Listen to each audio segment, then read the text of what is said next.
Hey guys, I'm Jordan Fromer. I believe in hunting hard, hunting smart, and having a fun time while doing it. And shooting limits, well, that's just the icing on the cake. I revel in the journey just as much as the successes it brings. From ducks to dogs to decoys and guns, we'll be talking tactics, strategies, and what it takes to get the job done. Load up and take aim. This is the Duck Gun Podcast. What's going on, folks, and thanks for joining me on another episode of the Duck Gun Podcast. I'm Jordan from Duck Gun Chronicles, and alongside me tonight, I have my co-host, the king of the cans, Hunter from Iowa. Yep. And yeah, how you doing tonight? Oh, I'm glad to be here. Kind of a interesting topic we got picked out for tonight, which we'll get into, but yeah, I'm glad to be here. And I think it's mid-February now as of when we're recording this, and it's kind of the end of the season. Like I haven't quite hit duck depression, but the end of the season, I can feel it coming. I can feel the draw coming of where it's I'm in between hunting and I've already put away all my gear. So I'm at that low point before I'm able to start getting out in the spring and scouting and starting back up with spring projects and the summer projects leading back up to duck season. So I'm in that lull part of my year, and it's a little refreshing, but also a little bit sad. Definitely. It's we're both officially in the off season of duck season. Excuse me. We're both officially done with our seasons. It's over, and I tell you right now that I am mourning the fact that waterfowl season is over. Some years I'm so ready for it. We hit it so hard, but this year I feel with the migration so poor. And then ending what I would say for myself and the enjoyment level, satisfaction of a lot of these late season goose hunts over water were just some of the most fun hunts in a long time. So, for various reasons, but it was a great end of the season. I mean, I got to get on a hunt with my dad, and it was his first only late season goose hunt of the year. And honkers just cupping in perfect. I mean, it was such a fun hunt. And then the last pair came in, touchdown in the decoys at 12, 13 yards right in front of us. And waited all the way. They were fluttering over the decoys.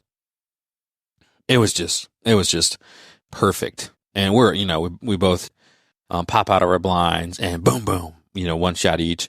And then the fist bump afterwards. Oh, it was a great hunt. We had some great ones with Nathan before that. Patreon winner, you came out here, which is cool. And then, in between that, I was still killing geese. I only had one skunk and all of late season goose. And then the last day, the last hunt there, got out. And again, just some absolutely perfect, amazing decoys. And then the last bird to come in on that hunt, was a banded goose. So got my second band of the year. And it was the last goose of the year, right? Last bird of the year. Yep. So, man, what a high note to end on. I know. And now it's I literally, a wave of sadness and remorse came over me as I tucked my decoys into the garage and folded my blinds up and parked the boat. Man, season's over. So Some years it doesn't hit me like that. I'm just oh, what a relief. I don't have to I'm so tired. And I was so tired by the end of it, but, also I was just enjoying it so much.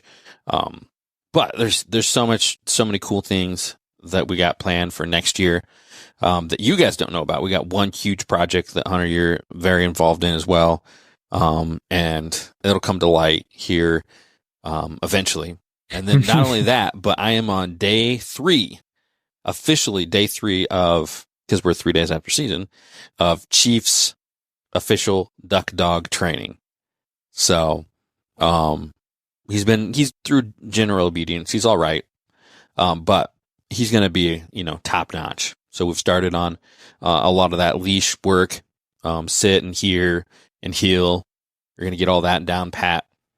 And then e-collar conditioning, force fetch, you name it, all the good stuff.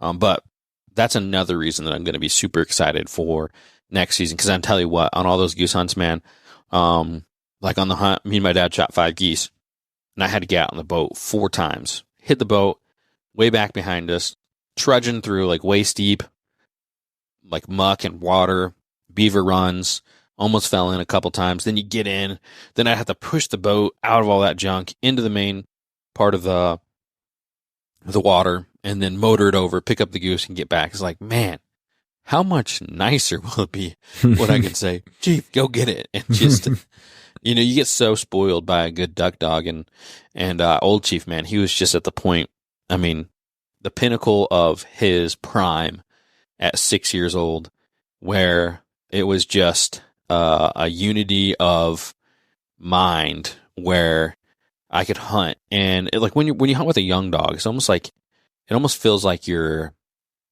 like babysitting, right? You got to watch every little thing they do. You're worried about them doing this or that, or not being able to find the bird, or like, even, you know, some young dogs, they might pick up the bird and move it somewhere else and drop it and then come back, or like, you know, I had that happen at least once when in his young days. But you know, by the time he was 6, and the old saying, dirt under the feet is what makes a dog. And, you know, that's just saying like the more you hunt with a dog, the more they're going to learn. So at a dog, any dog that hunts 50 to 60 times a year, after a few years, they're just going to be so in sync. You know, the average duck dog is probably like the average hunter. You know, they go out for opener. They're probably a little bit more than that, because most people that put the time and effort into having a duck dog probably hunt up a little bit more than that. So, but they're not hunting 50, 60 times a year. So all that being said is that time that he put in there, regardless of how poor of a trainer I was to start with him, he was just, I mean, amazing. So spoiled by that. And this year, not having that, makes me excited to have it again. Probably not next year. It will be exciting. It will be an experience. It'll be fun, and it'll be a challenge, and all those things that go along with training up a new dog. But I'm excited for that. And then even beyond that, where he gets the same kind of, proficiency as old Chief was. Mm-hmm. So yeah, a lot of stuff comes with age. I know, like Ellie, my pup, when she was, because Chief is right at a year now, right? Like right at a year. He's not quite. He'll be a year in April, so he's 10 months. Oh, okay. I thought he was older than that. But like Ellie, she was like, you know, we do like the on leash training and stuff like that, and she'd do fine. But as soon as, I don't know how to say that, other than like a distraction, as soon as there was another like wrench thrown in there, she was not good with it. And now she's 3, and now she's like perfectly fine with almost anything. Like I run with her almost every day, and like I can run with her off leash and she'll heel next to me the whole time I run. And then I like force her to place on like park benches and stuff like that. And I can just, what I do is I just force her to place in front of me on a park bench, make her sit there. I'll run by her and then call her to me once I'm, 100 yards past her, and have her run back to me again. And like, that's kind of what we do, and part of like the heel training and everything. But now I can run on a path. Someone else's dogs can be on the leash or off the leash running next to us, and she doesn't even look at them. She's just looking up at me and running next to me. So, and nice. Yeah.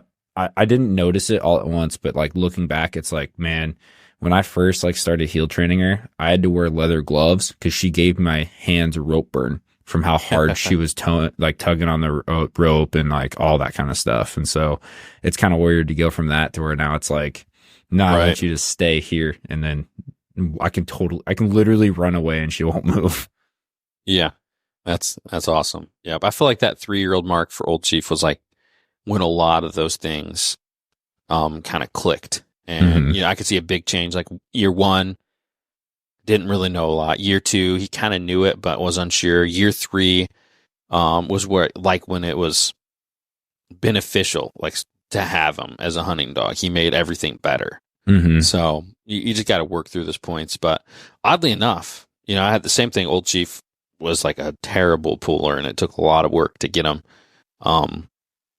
broke of that. But like young Chief, it's like he's a natural with it, which is kind of cool to see, like the differences that you have from one dog to another. Yeah. So I'm sure I'll get to see a lot of cool things this summer as we hit up the training all summer long. I'm going to stick with it. I'm 3 days in, haven't missed a day. That's not a big milestone, but I'm sure we'll continue on that train. Mm-hmm. So, alrighty. Well, today's podcast episode, you kind of alluded to it a little bit. We're in the month of February, known for Valentine's Day. So, today's podcast episode, the 5 love languages of ducks. Ducks are afraid to commit, and here is how you get the ducks and geese to fully and completely commit to your spread. So that's the tagline for it. Be looking forward to that. We got some helpful information to speak the love language of ducks and geese coming up. But before that, let's get a quick word from our partners, and we'll jump into the main meat of the podcast. So first off, I'd like to give a big thanks to OnX. Guys, OnX makes a great app for the waterfowl hunter. We use it every single time we go up. They got a suite of tools that you can use as a duck hunter, from measuring distance to water level. Recent imagery. You can use it for looking at water levels. And they're mostly known for their tax information, where you can get permission. You can find their address, knock on the door. It is an awesome tool for duck hunter. So use OnX. You won't regret it. Also like to give a big thanks to Motion Ducks. Hunter, go ahead and take the Motion Ducks one. Motion Ducks. It's a jerk rig on steroids, as some guy would normally say. Motion in the water is one of the most important things that you have to have when you're duck hunting, and Motion Ducks is the best way to do it. Like, you got to have the spreader system. You can get the ultimate system to throw out. It's 7 ducks on the ultimate, or 4 on just the normal spreader. And it's a jerk string on steroids. And that is Duck Gun 10 at checkout. And then it's also go to Duck or Motion Ducks /Duck Gun, and you can get a free anchor bag with the order also. Awesome. Also like to give a big thanks to Weatherby. Weatherby makes some great shotguns for the waterfowl hunter. And I've been using all of them and have not been let down by them. They are known for their excellence in rifles. And now they're known as well for their excellence in the shotgun. They got the 89. That's kind of their premier shotgun for the waterfowl. They got a semi-automatic offering. They got the Element. That's your more budget friendly, rugged and tough version, semi-automatic as well. And then they have the SSX and the Orion. That's the over-under. So definitely check them out, guys, when you're in the market for a shotgun. Make your next one a Weatherby. Also like to give big thanks to Final Approach. Take it away, Hunter. Yeah, Final Approach. You can get anything you really want off Final Approach. You got gear as far as apparel, blinds. They do have blinds on there, if I remember right. Yes, yeah. And then decoys, blind bags, gosh, what do they call the blind bag you use all the time? The waterfowl backpack. Yeah, the waterfowl backpack. That thing is sweet. Has more features than most people will probably use, but it is really nice. Their decoys are really nice. I know they came out with fully flocked mallards this year that I hunted with a buddy that were super nice. And they also came out with can and bluebill decoys that I was super happy about, that are really really nice carvings on them. So anything else you want to add on that? Yeah, no, just if you want any of that gear, it's off season, time to start making your list for off season. Like I said, they offer just about everything. So go to fabrand.com and use code DuckGun over there. So, is that everybody? I think so. Yeah, that's everybody. All right. Good deal. So let's go ahead and jump on into it. So if you're familiar with the languages, the love languages, it's words of affirmation, acts of service, receiving gifts, quality time, and physical touch. So to talk the love language of ducks is not far off from that. Like I said, guys, ducks are afraid to commit, and we got to give them every reason that we can, or not give them, bad reasons, red flags, anything like that. Like examples of a red flag would be a blind that is sticking out and they can just see, poorly brushed blind would be a red flag to a duck. They don't want to commit to something like that, or something bad might happen. So we want to do everything we can do to tell them that everything is fine, everything's great, come here, get some food, all that good stuff. So we're going to give you our tips and tricks to get ducks and geese to fully and completely commit. So the first category we got is calls of affirmation. So I love this concept so much. You're just chuckling in the background, but yeah, I am. It's funny. So, rather than words of affirmation, it's calls of affirmation. Calls of affirmation. We got to sweet talk those ducks into committing into our spread. So, first off, we're going to go with some tips for calling ducks. So if you're a new hunter, like me, you know, not like me right now, but when I first started, I should say, when I was a new hunter, the first thing that I wanted to do was learn the basics of duck hunting. And if you can learn how to quack, you know, go to the store, buy yourself a Duck Commander, $10, you know, plastic call. I'm just saying, if you're a new hunter, that's like, and you just need to learn the basics.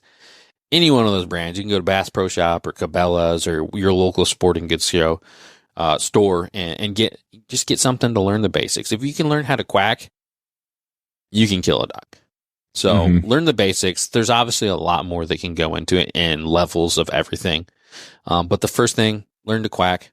After you learn to do that, learn how to say dooga dooga dooga, and then you'll learn the feeding chuckle. Is that what you learned, or was it tigga tigga tigga? I learned tigga tigga tigga tigga tigga tigga. Okay, tigga tigga tigga tigga tigga tigga.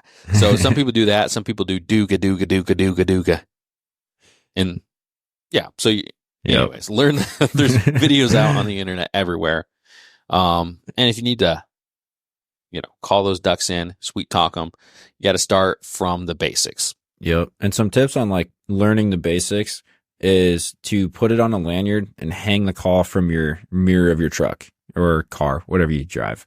And whenever you're bored driving around, just play with it. I mean, when you're in your car, you don't have to worry about embarrassing anybody or like screaming it in people's ears like you do at your house if you have a significant other or something. And then the other trick or tip that I have for learning is whenever like possible, record yourself calling so you can hear what it actually sounds like, because what you think you hear and what like might actually be coming out of the call are kind of different at times. And so it's definitely good to like, you know, watch a video, see what people are doing, record yourself, and that way you can see like, hey, is it even close to that? Because there are ways to also scare birds with a duck call. Right.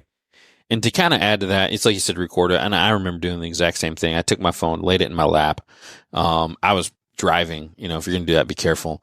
But, you know, you're putting it in your truck because you can drive one-handed and also say quack in your mouth, right? So I set the phone down in my lap. It was pointing at nothing just so I could hear it, right? Recorded it. And you're exactly right. What you hear in your head and what comes through is not the same. So, and when you first start, you want to call. It might be even worth your time to just like go on solo hunts if you got a spot to go, because then you're forced to call and you're forced to see how they react to it. And if you're learning, honestly, this is one of my pet peeves. Like, don't make the other people that you're hunting with suffer. Like, they'll have some, depends on the person. They'll have some, grace. That's the word I'm looking for. Because you're a new hunter. But like, if you start flaring birds, that's a quick way to never get invited again. So you gotta learn it at your own cost. You know, learn it in the truck, learn it on your own hunts. I just wouldn't chance it if you're not good.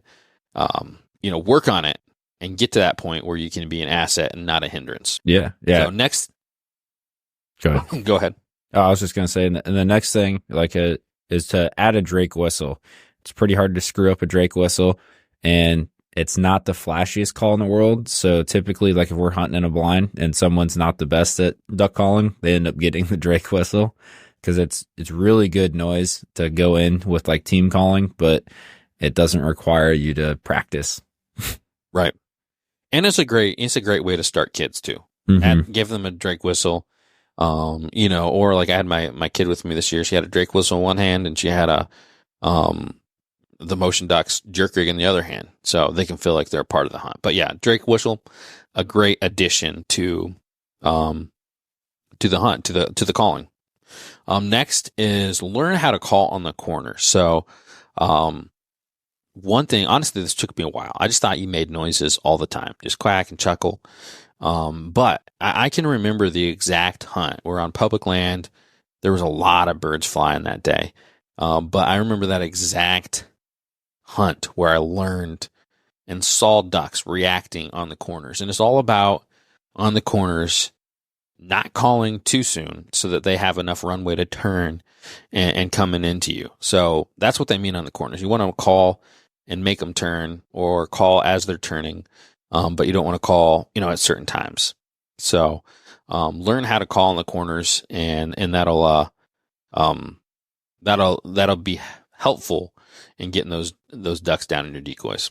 Yeah. And the last tip for like calls of affirmation and pertaining to ducks is to, when you team call, which is when you have more than one person calling, definitely try to have a lead caller that's actually the one looking around, because you don't want all 5 guys in a blind looking up and looking for birds and stuff like that.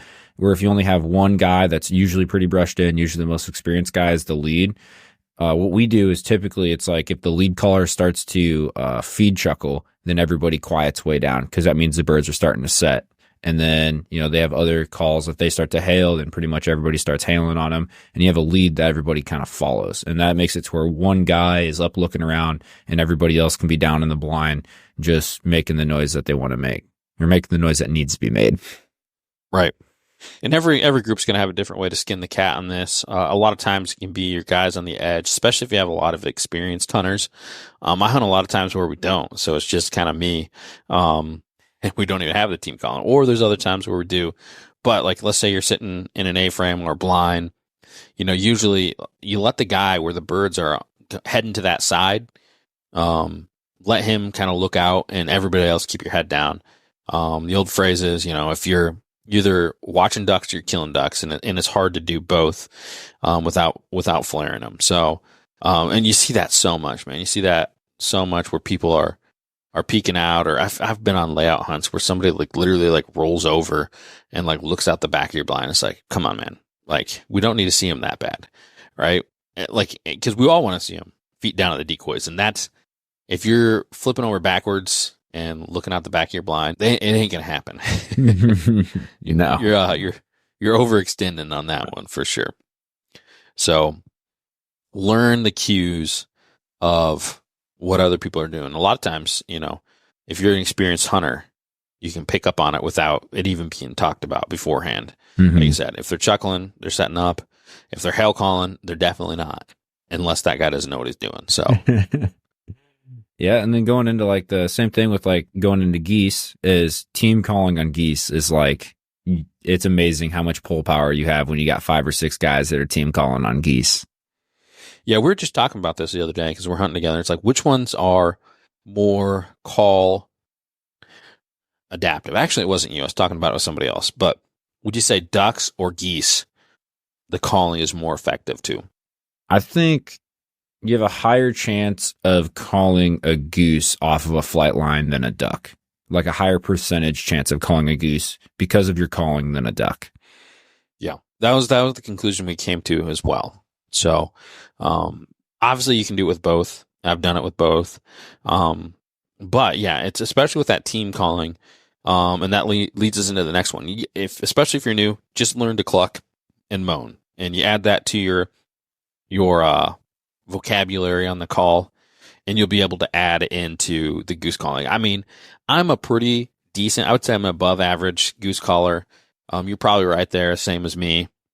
But we've hunted with some other buddies, and we all know buddies that can it's like a orchestra symphony, like, and it's just one guy. And, you've hunted with Devin in Iowa, obviously, and you hunted with him here. He's a pretty darn good goose caller.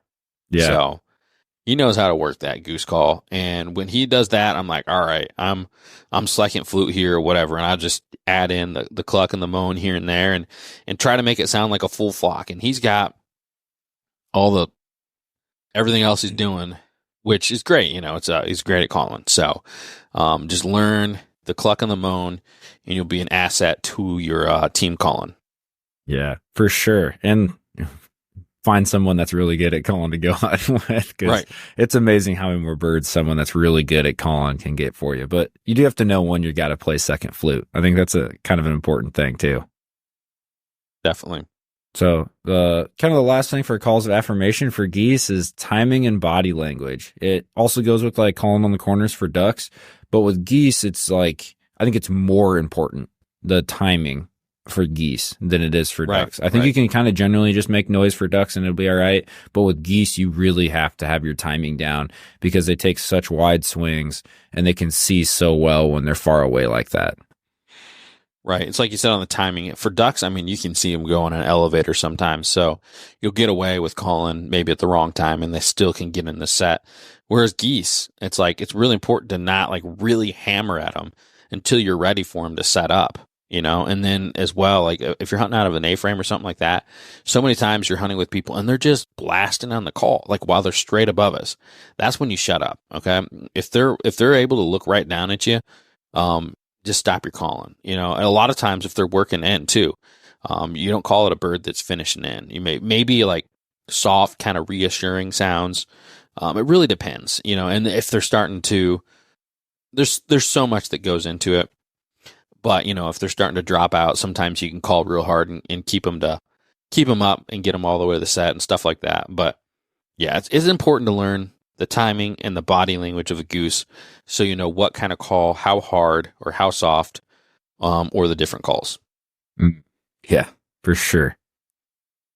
You want to go into the next one here? Yeah. Next one we got is decoy dedication. Show those ducks that you are dedicated to getting them in your spread. So what's your number one tip for your duck spreads? My duck spreads, probably the number one for duck spreads is getting that motion in your spread.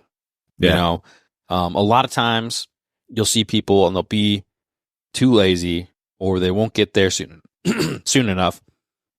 Just take the time, add your jerk rig, add your motion ducks, and it's going to go a long way to getting them in your spread. Yeah. Yeah. Oh, I agree. I think my second biggest tip is to be visible and be realistic. You got to find a way to be both visible and realistic and balance those two things. Sometimes you got to be more visible. Sometimes you got to have your spread be more realistic. That's generally my philosophy when it comes to duck spreads. Right. But so did you hunt with a spinner much this year? I probably hunted with a spinner over the last 2 seasons, which is, this is dedication right here to it. I wanted to see kind of the difference that a spinner would play. So last year, didn't use it, but like just like 2 or 3 times. And it's when other people like brought it and set it up. Same thing this year. I never set up a spinner myself for the last 2 years, which is some dedication, right? Yeah. I mean, I used to think that like the spinners were, I don't even know, like a must have. Yeah. A must have on hunts. And I don't necessarily believe it anymore that they're a must have at this point. If I was giving a new duck hunter a tip, I'd tell him to skip the $100 for the spinner and instead buy some more shells. I don't know if I'd go that far. I think it was a good theory, but I think that next year I'm going back to the spinner. Really? Yep. Yep. So I just don't think it, I don't think it hurts. I think that motion is the most important thing, and that's what I learned. But like, I just don't see the negative to having both. And there's like, you know, I've talked about it in the past with Elliot, pretty much. It's like, there's never a time where it's like, pull the spinner and they start working. You know what I mean? Or it's very rare. So it's like, I don't think it hurts. There's just days where birds are super stale. Or there's days where you don't have wind, or there's days where your hide sucks, or there's you know, I think it's a lot of other times. I think it's very rare for it to be a spinner thing. So, I really did, you know, 2 years of data to try to figure this out. And this year is a hard year to judge it off because it was such a poor year. So, but last year, you know, obviously a little bit better, but also we had a lot of cold fronts and fresh birds. So I think when it comes down to it, we're talking about percentages, and I don't think it hurts. I think it probably helps. And the biggest thing that hurts is stale birds, bad weather, not having cold fronts. Yeah. And then poor hide is probably more than anything else. Yeah. So the other thing with duck spreads on, you got to get them decoy dedication in, is something I did not know for a long time. And embarrassingly, I think it was 2 or 3 years into duck hunting before I knew that ducks landed into the wind. So when you set your spread, and when you set your spread, make sure you understand that the ducks are going to try to land into the wind. Now, whether the wind be coming from your back, blowing forward, or coming from a side shot, you got to make sure you set your spread, whether you run a J hook or the U or just little family clusters, that you know that they're going to want to try to come into the wind. So funny story, since we're sharing embarrassing things. My first season, man, I swear I was like dyslexic when it came to the wind. And I knew that they'd land into the wind, but like, I don't know how to explain it, but like in my mind, I'd flip it where I couldn't even like, we're talking like my first season solo hunts by myself, and I'd get set up and, get in the brush and sit down and look at my spread, and like, then the wind would be like hitting me in the face. And I'm like, no, you gotta be kidding me. I did it again. And it was like a reoccurring thing where it was like 1 out of every 3 hunts, I'd be like, all right, the wind's going this way, so I'll go hide over there. It's funny is that like when I first learned like the wind thing, I did the exact same thing. I hunted with the wind in my face, and I was like, yeah, I know the birds are going to get into the wind. And I'm like, this is how I'm supposed to do it. Right. 180 degrees off. Yep. But yeah, like I said, if no one's ever told you, birds are going to land into the wind, and they don't tend to like to land over top of other birds when you're setting decoys. They don't tend to fly over other birds to get down. Yeah, we have a little bit of different opinion on that. I don't think that ducks have any problem with that. So how I set my spread is, because geese 100% do. So this is our opinions, right? We'll say it's opinion based because you believe one way and I believe another. And we both kill a lot of ducks. So, who's right? Probably me, but we'll go with, we both have opinions on it. But anyways, I set up my spread like this purposefully. I put geese on the far end of the wind. So geese won't land over other geese or other ducks. They just don't like to. So you put your geese on the far, like let's say you're setting up for a cross shot. It's coming left to right. Okay.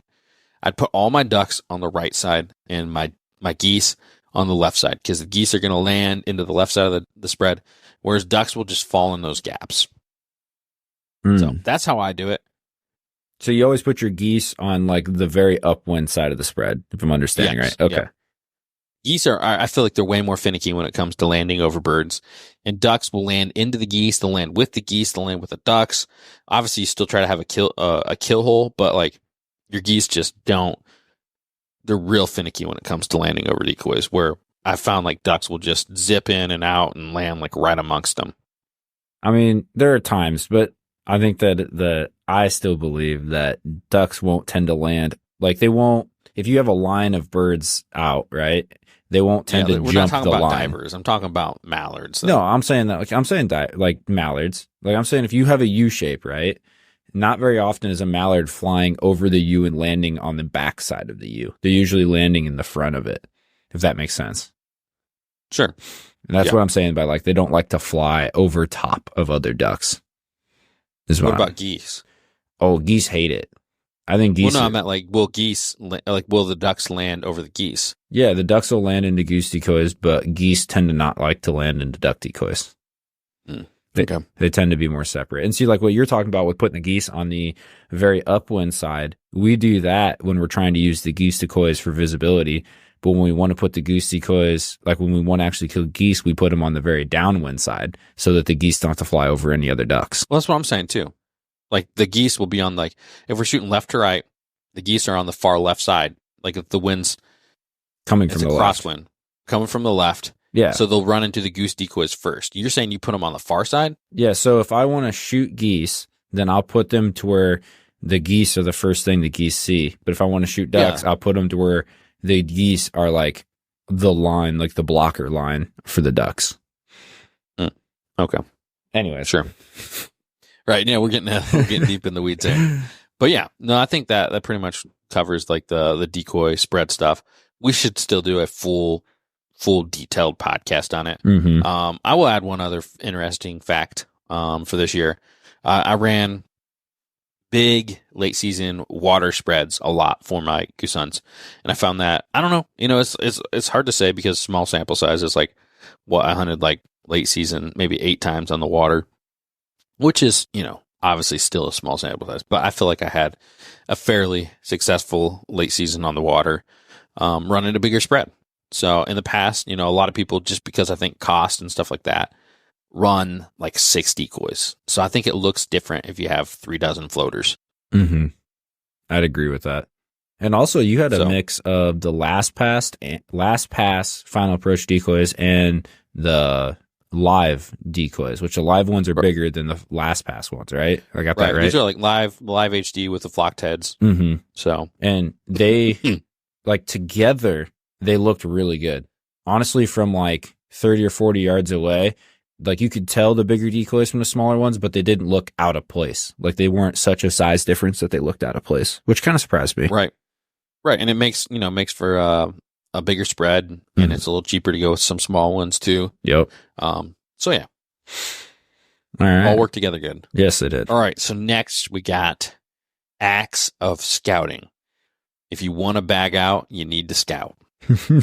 I think I wrote that out and I didn't even know it rhymed. That's a good one. if you want to bag out, you need to scout. So tips for scouting. Step 1 is choose your location. So, this kind of goes like, if you're going to be local, obviously, you kind of got your spots in mind, but, you and me, Hunter, we've been doing more trips here over the last few years. So you got to choose your location. Mm-hmm. So that's step 1. Find that location where you're going to go. And then for me, it's getting on onX, whether it's local or a destination, and map scout like crazy. So this year I did something that was really cool with my Minnesota trip, where I went in with like no connections really. I did talk to Tim, our mutual buddy, and he'd had hunted in that area in the past, but really I was trying to do it on my own. So I got a lot of my information, putting those pins before I talked to him, and then we kind of cross-reference stuff. But went in and just map scouted a spot that I'd never been to, never put eyes on, and just went. So, that's kind of proof of concept, because we went in there and shot birds.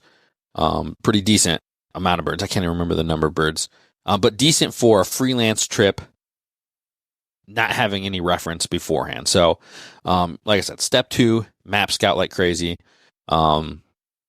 My choice of mapping obviously is onX. You can get a Google Maps as well. You want to take some of these steps here too? Yeah. I'd have an addition, like to step 1, you're saying choose your location. I have like a couple of radiuses kind of set up right for my house. Is like, this is like my radius of how far I'm willing to go for like a morning hunt. And then this is my radius on how far I'm willing to drive for a day hunt. And then anything outside of that radius, I'm like, okay, I have to go stay somewhere. So like when we're talking about going on these trips, you have like a main camp, whether it be like an Airbnb or a campsite or something like that. You have to have your radius set from that, like how far you're willing to drive in the morning to go out, which for some reason mine is somewhere around an hour is what I'm willing to do every morning in order to go on a duck hunt, which probably is crazy for some people, but probably nothing for others. And then on map scouting, one of the things I did this year was I started pinning stuff in different colors when I was scouting, especially for our Kentucky trip. When I was map scouting, I pinned stuff in different colors. And then as I laid eyes on the different spots, I would change the color of the pin. And all this stuff was just something I had wrote down in my notes, like, hey, blue means that there was actually water in the hole. And, red means it was a really good hole. It's our number 1 spot I want to go hunt. And it's just, I definitely utilized the color pins way more than I had in the past. Right. So that was a little trick, little tip. Step 3 in the acts of scouting is you got to put boots on the ground. You got to put boats in the water. You have to get your eyes on the spots. There's no way around it. You can try to hunt spots blind, but you'll be surprised how often they're different from the satellite. Satellite tells you a lot, doesn't tell you everything. Definitely. Yep. So have you ever hunted a spot without, like, just off of a map and just gone in? Yeah, I've gone off of a map before on certain spots, but generally it's like a spot where I'm pretty confident about like what's around it, right? So like this year, there's actually a specific hunt I'm thinking about where I knew there was a spot there. I knew it was there on Onyx. I just had never been into it, and I was really familiar with the area around it. So I was able to, the water came up enough for us to get the boat back into this specific hole, and we were able to drive back in there. And I had not previously ever been into the hole or even really seen it, but I knew it was there. Nice. You actually have one story where didn't even put boots on the ground, did the map scouting, knocked on the door, got permission. It was public access, private permission, and I was able to get to it. The first day we hunted there, we shot a 3-man limit of mallards. So it doesn't happen like that very often, but when it does, it's awesome. It just seemed like it was going to be a really good spot in a good area, and obviously it hadn't been getting hunted by other people, so it worked out well. But generally, you do have to put boots on the ground, boats on the ground, boats in the water, and get in there and scout, especially if you can do it preseason. Sometimes, though, it is worth doing just a hunt scout, like I did. We just went in and hunted it. We didn't have nothing else lined up. I'd got the new permission, just go in there. There's nothing like learning a spot, then hunting it. There's nothing can replace that, right? I mean, you can sit, but generally when people scout, they watch for a little while. When you hunt, you're usually in there, multiple hours. So there's no substitute for hunting a spot to learn it. And then the last step in the scouting really is to evaluate and decide whether you're adding this to your rotation or it's not worth your time.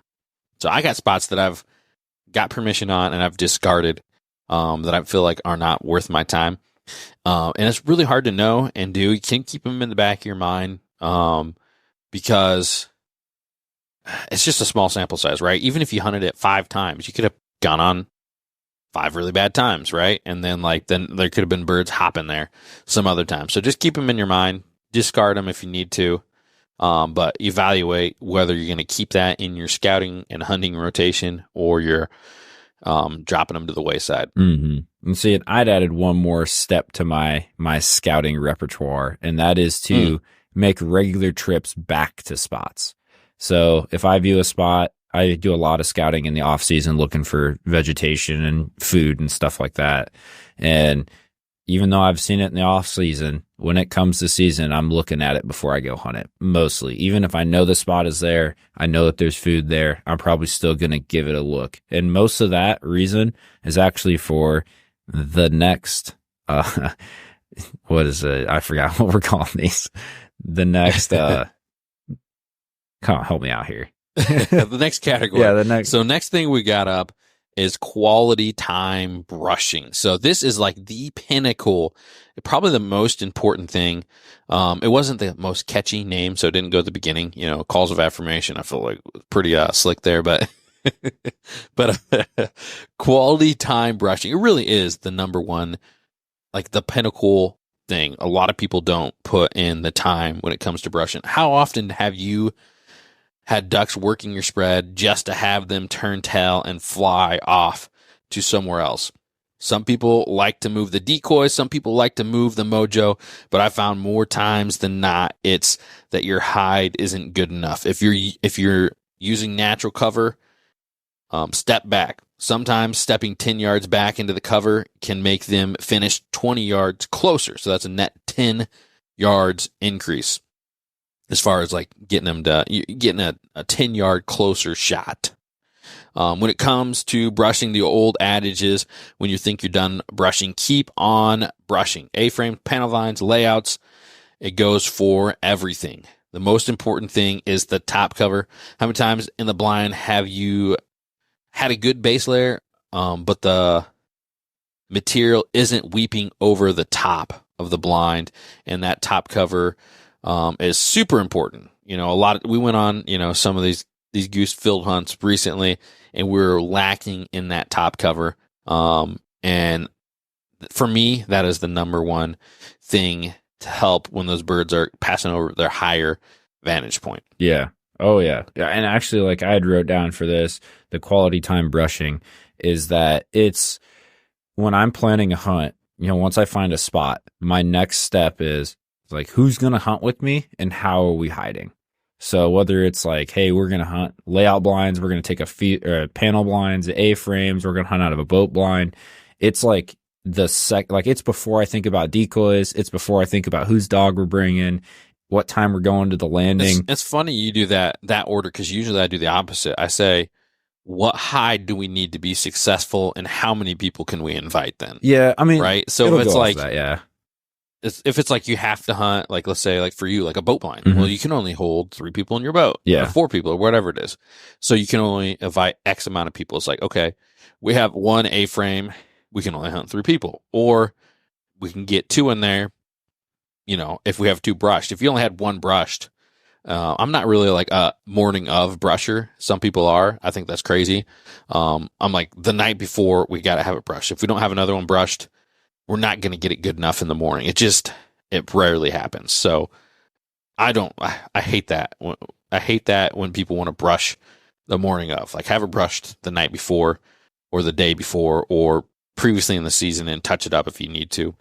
Anything else is senile. So in my opinion, I mean, it's just happened too many times where we don't get it brushed in or we get rushed. Then you get in the blind and then like, what, you just ruined the hunt for what? You know what I mean? Yeah. And the field's busted or whatever. The spot's ruined because it's your own fault. So yeah, I mean, I guess I'm a little bit more of I brush every single day. I have like blinds that have a base layer of raffia or tumbleweed, or just kind of depends on the blind what they have on them. And then I'll brush every day when I go out. So like if I'm going out and hunting, there's going to be brush, natural veg from the area I'm going that's going to be going on the blind. Sure. Like I don't have any problem like touching up a blind. I'm saying like going in from scratch without a blind brushed. Like I know some people who like pull the brush out after every hunt. Like why? Yeah, the only reason I would is if I had like a hellacious walk to get back out. Then I'd think. Even then, it's like we're going to struggle. I'd rather struggle and have like 2 people carry it than unbrushing a blind to carry it out. Interesting. Yeah. Regardless, brushing of blinds and your hide should be a top priority. Like it's even a priority when I scout spots. Like I have spots that I'm like, I know there's birds here. No idea how we're going to hide, so we're just going to leave it alone until we can think of a good solution. Because it's just like, it's, you know, they're out on a mud flat or they're in ankle tall grass that's been knocked over by the wind. It's like, how are we going to hide in that? Right. So for me, most of the time, a A-frame solves like just about every problem. Yeah, I guess I'm not a big subscriber to the A-frame and that kind of stuff. In like a mud flat, I guess a mud flat would kind of suck, but in like short grass, like I've hunted it in really short grass and had really good success, or like even like on the sides of like green grass on ponds, I've had success that way too. Yeah, but we have a lot more, well, maybe this is just me speaking and not actually knowing, but I feel like we have a lot more permanent blinds around us that kind of look, you know, they're big A-frames, right? Like they're permanent A-frames. And so I think the ducks get weary of them a little bit more often around here. I hear people say that, like ducks get wary of, or like blind shy. But my thought is like, for me anyways, the blinds that they get shy usually are like way more poorly brushed than A-frames. And the other thing that I would consider with the birds getting blind shy is like they get shot at out of the same spot, and they're old ducks, they're stale ducks, opposed to like if you put an A-frame where there never was an A-frame, like how do they get shy of that? I just think that it's not brushed in well enough if they're seeing it. Yeah, I don't think they're smart enough to be like, that clump of natural looking vegetation is new today. I just don't think they have the brain capacity for that. But I do think they could be like, that looks like a hard corner. Yeah. You know what I mean? Or a hard edge of a blind. Yeah, but I'm saying that like, I think they have enough brain capacity to be like, oh, that block of crud over there looks just different enough for me to land 30 yards this way. That's what I mean. Like when I'm saying like blind shot, I mean like they still might land, but they're probably going to shortstop. Yeah. It's tough to know because every situation and area is a little different. And every duck and every migration and every stage of the migration is a little different too. So, yep. And we all like to think we have it figured out. So, oh yeah, I definitely do not. Man, that was like the total opposite of what I was going to say. Hey, I mean, it even goes back to the decoys thing, man. If someone's got the secret on making divers come into a spread, you need to tell me, because 15 out of 1 divers never even look at me. So yeah, it's not calling. That's all I know. All right. So the last I got, we had to have 5 love languages of ducks. So it's shoot your shot. Okay. You have to get in the game and you miss 100% of the chances you don't take. Now, this doesn't mean like take poor. I can see how this one could be misconstrued into like poor shot selection. That's not what I'm advocating here. I mean, get out there and hunt is what I'm trying to say. Go hunting every chance you get. Yeah. Even a bad day hunting is still better than doing nothing, in my opinion. I'd much rather wake up with the marsh and the sunrise and look at blue skies than sit at home and watch paint dry. Right. No, I'm right there with you.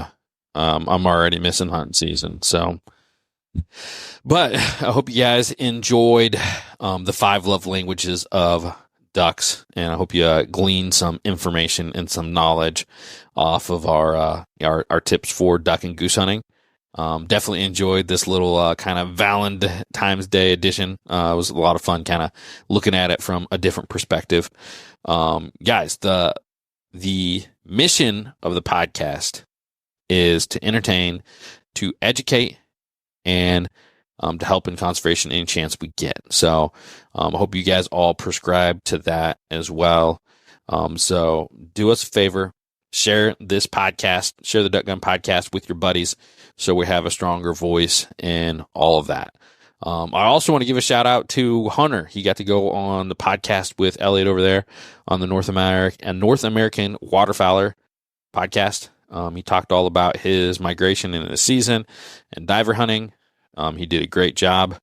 It was cool to see my 2 co-hosts come together and in some teamwork and make a great episode. So check it out over there. That's all we got for today. I'm Jordan and Hunter from the Duck Gun Podcast, and we'll see you guys on the next one.